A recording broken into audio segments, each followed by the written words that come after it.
Good morning mga ka-RG. Ayan, mag-i-spray tayo mamayang hapon ng ating potassium. Balat ng saging ito mga ka-RG. Ayan. Potash para sa ating mga tanim na namumulaklak na. Starting na silang namumulaklak.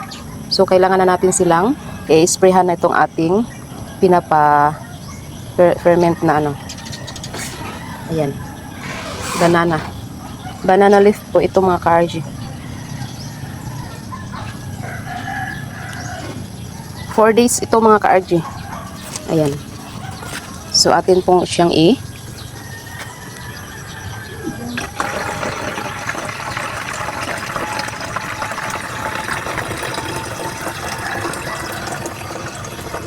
sasalain natin para hindi masama yung mga buo-buo. Dahil tsak magbabara yung ating sprayer pag naisama mo yung buo-buo. Dapat pure liquid lang talaga.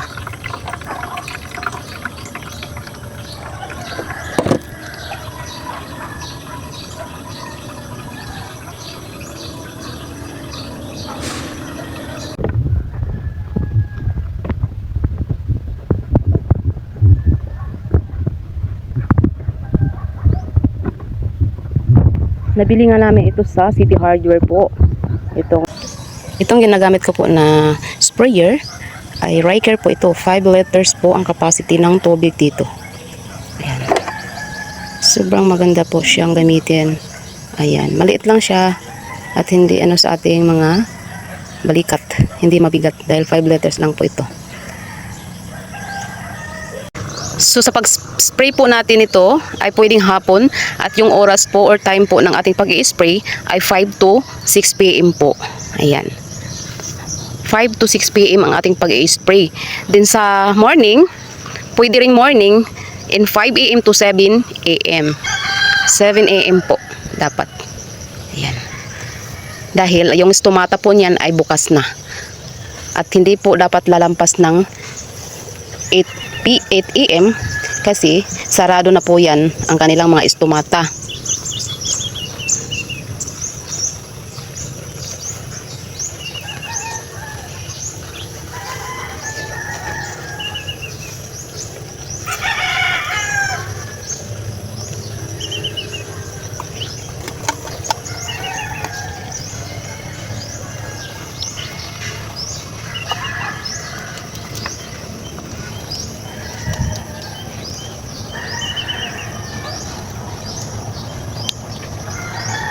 Ang area po na ating pag-i-sprayhan ay yung kanilang mga stem.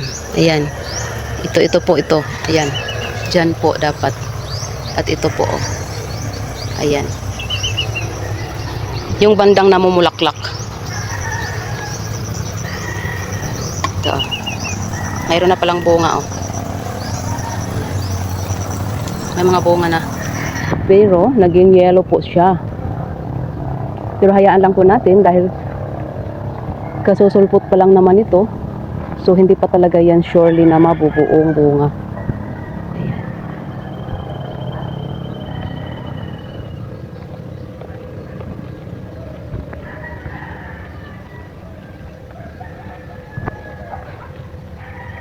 Maganda itong ating nutrient na potassium. Ayan.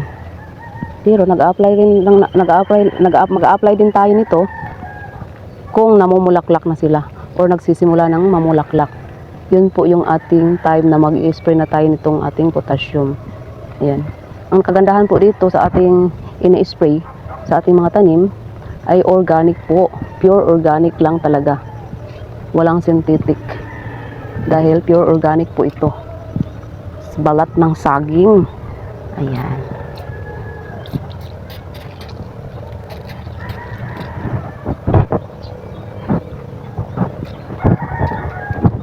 So mamayang hapon ay pwede natin itong i-sprayhan na naman in 5 PM to 6 PM para sigurado po talagang ma-absorb nitong ating mga tanim yung ating ini-spray potassium.